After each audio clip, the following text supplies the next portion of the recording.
Greetings, groovy people. I don't know why I'm so giggly. I've been trying to record this opening for a while.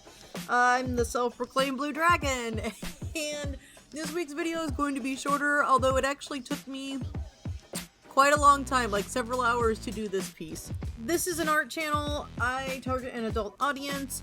Right now I'm working on a zine submission for the Aradia Beat 90s zine, and I am working within my free webcomics lore, or whatever you want to call that. My free webcomic is Dark Horse, links down in the description. It will always be free, although certainly any type of support, such as the support of my lovely patrons and subscribes to a member, or even anyone who views and comments, that's always welcome. Thank you. Okay, what I'm doing in the background is I'm working on a poster. This character is Rhina from Dark Horse. I've already done Kana in a previous video talking about this zine submission that I'm working on for the Aradia Magical Girl Collective, which I am a part of, although there are submissions that are from people from outside of the collective.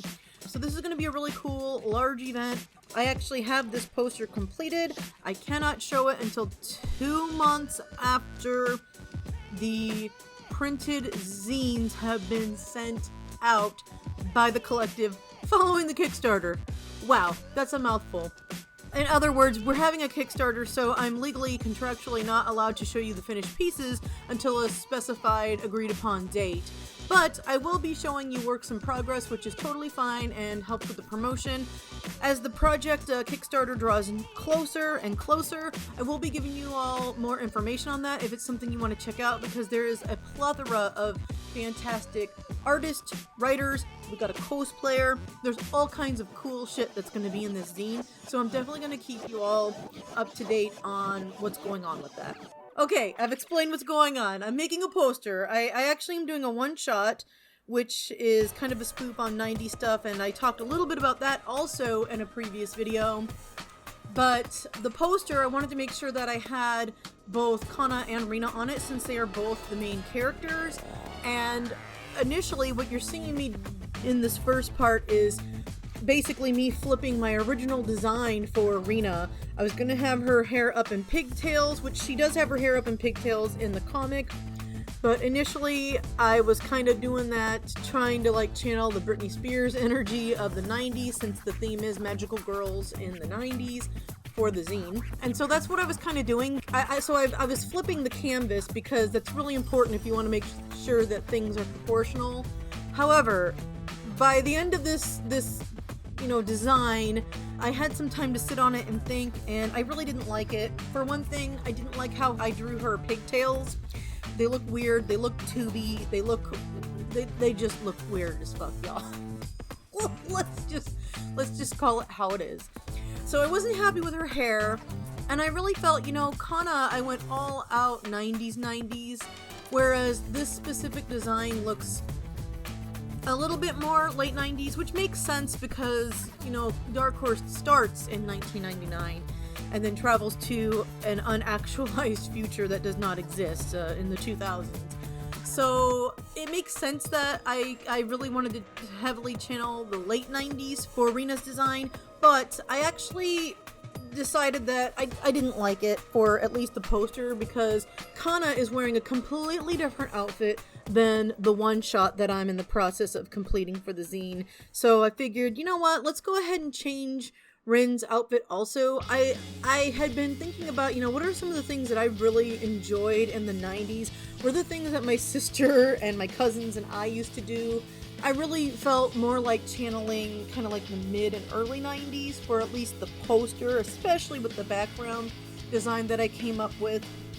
So I'm not an alcoholic, y'all, but when I do go out to like local pubs and bars or taverns and stuff, sorry for the clicking of the plate and all. I've got some lemon cake that I made here. I've been watching the Great British Bake Off, and always makes me want to bake things, even though half the stuff they make I will not eat.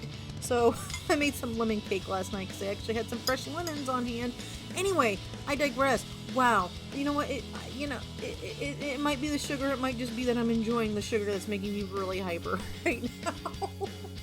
But at any rate, when we were out at one of our local bars, I was sitting outside and waiting for my partner to get our drinks. And so I usually carry my sketchbook with me whenever I go out, because sometimes I just like to sketch. I just find sketching to be a little bit relaxing. I never used to. I used to really have a lot of problems filling sketchbooks, but anymore, I find it kind of, I don't know, I just like to kind of do that sometimes. I like that it doesn't have to be like a good sketch, it doesn't have to look good, it's just kind of getting ideas out on paper so that I can kind of polish them and work on them later.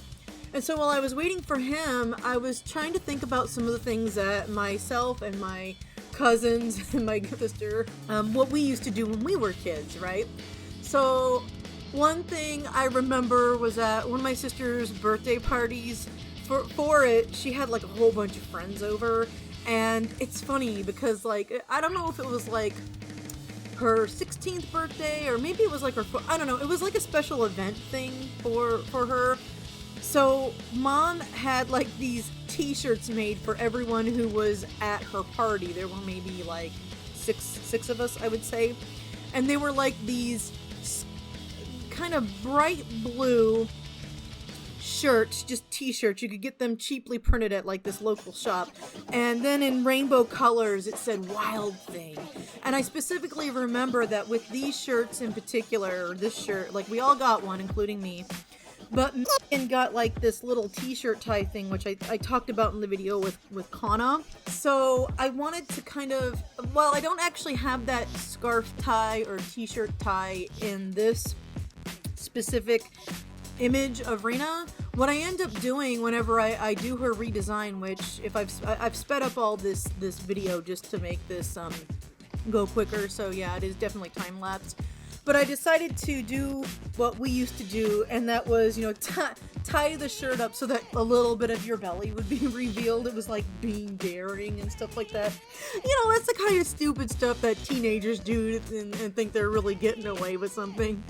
So that's kind of like the idea behind Rhina's shirt here. She's got her shirt tied up. I changed her hair because I didn't like the pigtails, and I figured her hair can be styled a little bit differently for the poster. So I just gave her like a side bun thing.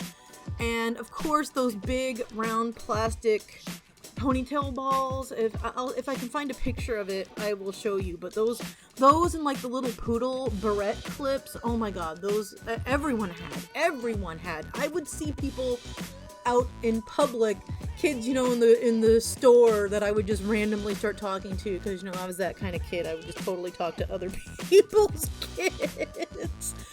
But like, they would have their hair in like a billion different braids, and then have like those little poodle clips or the ducks, and you know what I'm talking about. If I can find those, I'll also flash an image of it up on screen. But yeah, everybody had those, so far as I could tell. But that's kind of what I wanted to do with her hair, because that felt very 90s to me. I gave her her slap bracelet. She's actually got a slap bracelet on, or she doesn't have it on, but she's got it on her desk side table in one of the acts of Dark Horse. So I decided I was going to go ahead and have her wearing her slap bracelet here, because those were super 90s. Man, those things were dangerous. I think that's why they got taken off the market, was because they were like metal, and like sometimes people were like exposing like the metal from underneath the cheap spandex material, and like seriously getting hurt. Because it was just like a thin piece of metal that you could like, oh my god, get the worst kind of like paper cut-esque thing from. It never happened to me, thankfully, but they did sometimes lose their spring, and that was always irritating. But anyway, slap bracelets. I was like, yes, we gotta 90s this up. Gotta make this as 90s as possible. Slap bracelet.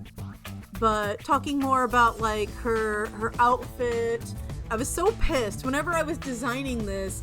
I just recently learned. Okay, let me rewind. I'm getting ahead of myself. When I was younger, in the late 80s and early 90s, late 80s was when this thing kind of became like a brand thing. It was this cartoon thing called Rude Dog. It's free online. I will do a little YouTube clip. Not dog, that is. He's Rude Dog and the Dweebs. Rude Dog. Because I know that I tried to watch like the first episode again, and it's funny, but it's not, it's very dated. So I was like, I'm gonna have like a knockoff of Rude Dog and have Rad Dog, and then like, you know, have it very 90s looking in my opinion, and obviously a ripoff of Rude Dog, but not quite. No, parodying it is what the word I am looking for is. But then I just realized, like, when I was looking it up on Wikipedia just to kind of find out what year it was out, to make sure, because I really am intent on making sure that this stuff was available in the 90s and it's not just me misremembering things. And it looks like they're actually going to be possibly re-releasing Rude Dog, or like working on new cartoons, which is like good for the dude, the guy who like came up with it. Good for him. But I was like, man, dang it, now everyone's just gonna think that I'm like, you know when I say, whenever you have an idea and you're like, oh, this is like lost media and forgotten, and then it like gets, you know, redone, and people are, you know, you have that fear that people are just thinking that you're riding the wave of the new thing coming out. But if you're a Rude Dog fan, hey, you got that to look forward to. I'll link the Wikipedia article down in the description. There's really not a lot of information on Rude Dog out there. But I used to love it when I was a kid. It was so smart looking. It was silly. It was just a silly cartoon. But I figured, hey, Ren's gonna wear it in this because it's super 90s. And then I kept her pants the same, and I fixed her foot. Oh my god, there were like some issues with like her specifically also. Like, I was happy with like her arms and her hands for the most part, but like her feet, like, one, she was like the leaning tower of Rhina. I had her, like, her leg that was holding her weight, she really wasn't standing upright when I did the original, which I was able to amend by just kind of, you know, transforming and like making her stand upright in Photoshop. But when I redid this after the flip and everything, I went ahead and worked diligently on making sure that her foot didn't look completely bad. It looked proportioned. It was not unintentionally disfigured, I should say. There's nothing wrong with anyone who has anything wrong with their feet, or not wrong, but different feet. I'm just saying her foot was not intentionally drawn like that, and therefore I needed to fix that. But I did that, and then I decided to simplify the design of her shoes because there was just too much going on. It would have worked the other way, I think, if I'd fixed it and made it look a little better, but there's too much going on, and I decided to simplify it because I could. And it would be easier to color.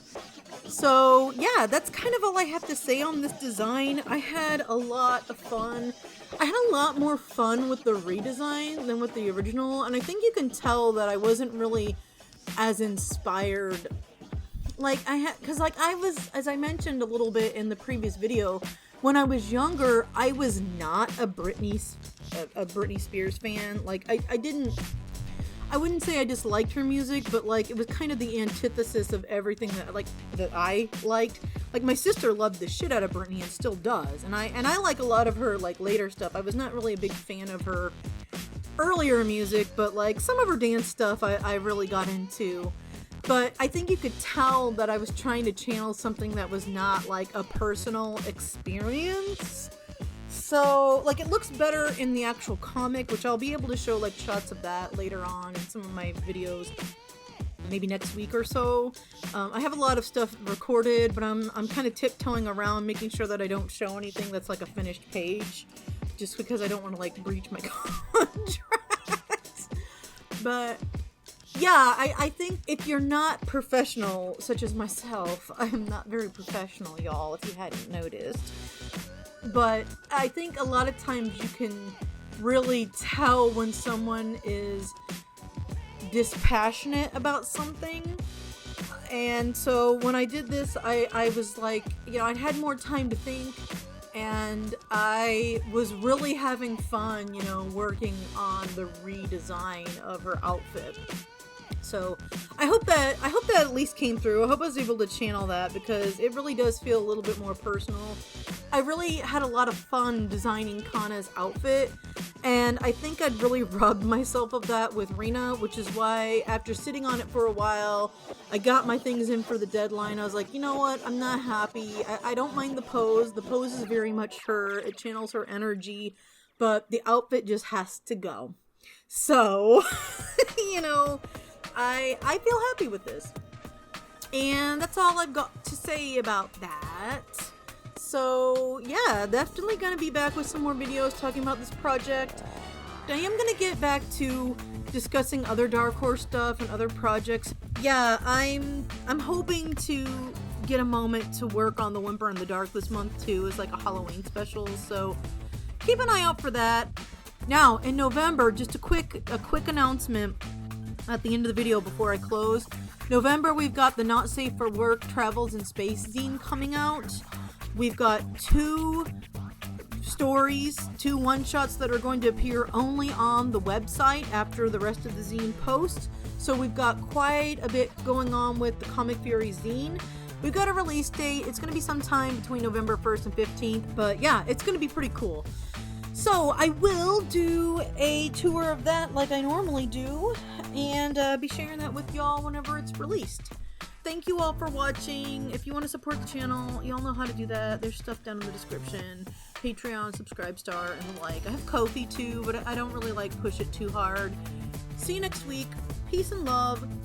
Fare you well. And keep on trucking.